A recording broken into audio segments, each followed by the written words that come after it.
आदरणीय अतिथिहरू, डाइरेक्टर, म्यानेजरज्यूहरू र यस कम्पनीका सल्लाहकार, मेरा भान्जा भान्जी, मेरा दिदीहरू, प्यारा कर्मचारी तथा अहिले यहाँ उपस्थित नभए तापनि हामीलाई विश्वास गरेर साथ दिने हाम्रा ग्राहकप्रति हृदयदेखि नमन। नमस्कार। आज म यहाँ म्यानेजिङ डाइरेक्टरको मात्र होइन, एउटा सपना देख्ने मान्छे, एउटा सङ्घर्षबाट अघि बढेको सहयात्री र तपाईहरुको परिवार बनेर उभिन पाउँदा आफूलाई गर्व महसुस भएको छ। आज प्लानेट एक्सपोर्टको 27औं स्थापना दिवस हो। तर यसलाई यो केवल पुस्तकको मात्र नभएर यो 27 वर्षको पसिना, पीडा, सङ्घर्ष र नछुटेका आशाको सम्झना पनि हो। 2055 सालमा जब यो कम्पनी सुरु भयो त्यसबेला म एक्लै थिएँ। केवल मेरो शरीर र मसँग केही पैसा मात्र थियो। तर ममा एउटा आँट, जाँगर, सङ्कल्प दरिलो थियो। त्यसैको फलस्वरूप आज मबाट जन्मिएको कम्पनी धेरैजना भएर हामीमा रूपान्तरण भएका छौँ। आज अब यस 27औं दिवसका दिन तपाईहरु सबै कर्मचारीहरूलाई भन्न चाहन्छु, यो कम्पनी तपाईहरुकै हो। घरमा डेरामा आफ्ना साना साना नानीहरू बाबु छोडेर काममा आउनुहुन्छ। कति आफ्ना सपनाहरू थापी राखेर कम्पनीमा दिलो ज्यान दिनुभएको छ। तपाईहरु सबै धन्यवादका पात्र हुन्। सर्वप्रथममा हाम्रा सेल्स म्यानेजर श्री सुबोध पन्तलाई धन्यवाद दिन चाहन्छु। प्लानेट एक्सपोर्टले यसअघि केवल तपाईँमा सोरुम मात्र राखेको थियो र हामी उत्पादन क्षेत्रमा जानुपर्छ भनेर मलाई बार घचघचाउने र सुबोध भाइकै आग्रहलाई मानेर हामीले फ्याक्ट्री खोलेका हौँ। त्यसैले आज हामीसँग भएका लगभग सबै ग्राहकहरू सुबोध भाइकै माताहतबाट बनेका हुन्। शनिबार पनि नभनी 365 दिन खटी ग्राहक पकड्ने काम गरेकोमा द प्लानेट एक्सपोर्ट सबै एक पन्ना पिलरको रूपमा सम्झिरहेको छ। हाल पनि नयाँ स्याम्पल क्रिएसन उहाँबाट भएको छ। यसप्रति हामी उहाँलाई धेरै धन्यवाद दिन चाहन्छौँ। त्यस्तै दोस्रो धन्यवादका पात्र यस कम्पनीका सेल्स म्यानेजर श्री पुरुषोत्तम पन्त हुनुहुन्छ। जबदेखि कम्पनीमा जोडिनुभयो पुरै जिम्मेवारीका साथ उत्पादन क्षेत्र सम्हालिरहनु भएको छ। झरी, बादल, धुलो, धुवा, छिचोलाई अहोरात्र कम्पनी प्रगतिमा लागिरहनु भएको छ। उहाँप्रति कम्पनी सधैँ कृतज्ञ हुनेछ। मलाई अझ सम्झना छ, कोरोना कालमा कम्पनीको आर्थिक अवस्था ज्यादै खराब थियो। दशैँमा भएको बिदाको दिनमा तलब दिन नसक्दा हाम्रा फिनिसिङ विभागका कर्मचारीहरूले काम छोडेर हिँडेका थिए। तर हामीलाई विश्वास गरेर एक मात्र कर्मचारी हामीसँग रहनुभयो, उहाँ हुनुहुन्छ सुनिता अधिकारी। उहाँलाई धेरै धन्यवाद छ। त्यसैगरी कोरोना दशैँमा हामी हाम्रा कठिन मात्र श्री मत बहादुर मगरजीको तलब पनि कम गर्नुभएको थियो।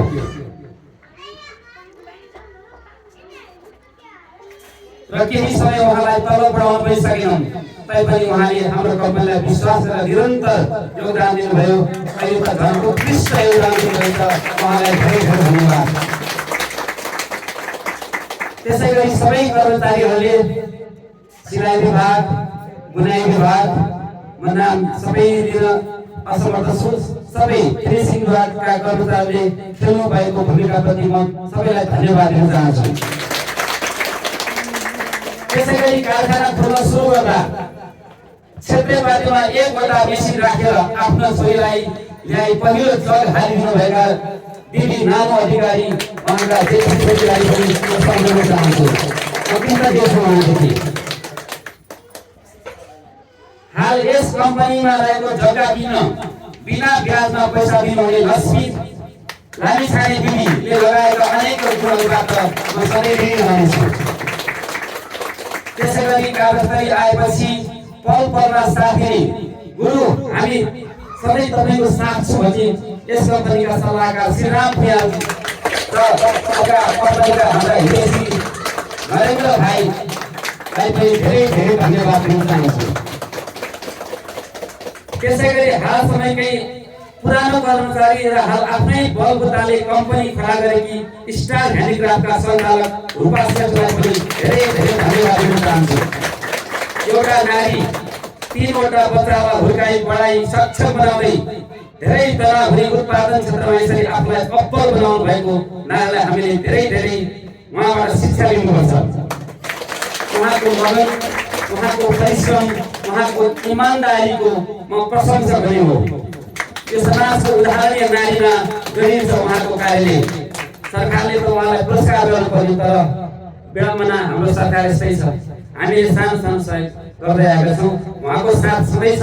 उहाँलाई हामीले वचन दिएका छौँ जबसम्म हाम्रो कम्पनी रहनेछ तबसम्म हामी उहाँसँग सहकारी गर्छौँ। अरू जोसुकै आए पनि अरूसँग हामी काम गर्ने छैन। जबसम्म उहाँले काम गर्नुहुन्छ त्यो दिनसम्म हामी उहाँसँगै काम गर्नेछौँ। धन्यवादको हालसम्म कम्पनीमा जोडिरहनु भएको र छोडिनु भएका सम्पूर्ण कर्मचारीको योगदानको प्रतिफल हो द प्लानेट एक्सपोर्ट। साथै समय र गुणस्तरमा कहिले सम्झौता नगर्ने हो द प्लानेट एक्सपोर्ट। धन्यवादको अन्तमा मेरो सुख दुःखमा हरदम साथ दिने सल्लाह दिने मेरो जीवन साथीलाई पनि धेरै धेरै धन्यवाद दिन चाहन्छु। एउटा नारी असल कर्ममा सही बाटोमा हिँडिन् भने एउटा घरबाट होइन हजारौं घर सपिन्छन्। विगतका दिनमा साँझ 8 बजेसम्म पनि पसलमा खटिएर घर आएर खाना बनाई खुवाउँदा पनि उनको अनुहारमा मैले सधैँ हँसिलो खुसी देखेको थिएँ। कम्पनीको सफलतामा उहाँको ठुलो योगदान छ र रहिरहनेछ। म सधैँ भन्छु कम्पनीको सफलता तब मात्र साँचो हुन्छ जब त्यो सफलताले कर्मचारीको घरमा उज्यालो बनाउँछ।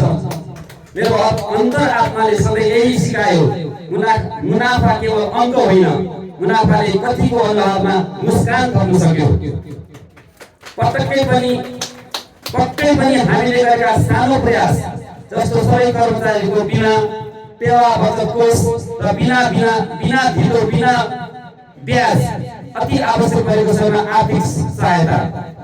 त्यसैगरी कमाइको केही अंश समाजलाई पनि दिनुपर्छ भन्ने हामी ठाउँमा यस कम्पनीले सहयोग गर्दै आएको छ र आगामी दिनमा पनि गर्नेछ। यो कम्पनी केवल मेरो होइन, मैले बार भनेको छु, यो कम्पनी मेरो मात्र होइन, हाम्रो सबैको साझा कम्पनी हो। जति दिनसम्म रहन्छ इमानदारीपूर्वक आफ्नो भूमिका निभाऊ।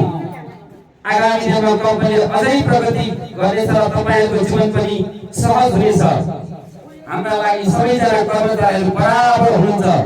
जसले पुरस्कार पाउनु भएको छैन मन अमिलो नबनाउनु होला, अझै राम्रो गर्ने कोसिस गर्नु होला र आगामी वर्षमा पुग्नु होला। हामीलाई गर्व लागेको छ हाम्रा सबै कर्मचारी इमानदार हुन्छ। सबैभन्दा मलाई खुसीको विषय तपाईहरु सबै इमानदार हुन्छ। कहिलेकाहीँ मैले हिसाब गडबड गर्छु है, तैपनि तपाईले आधा सर 100 रुपैयाँ 2000 रुपैयाँ 1000 रुपैयाँ बढी भएछ भन्ने हुन्छ। त्यो नै मेरो लागि एकदमै खुसीको क्षण लाग्छ।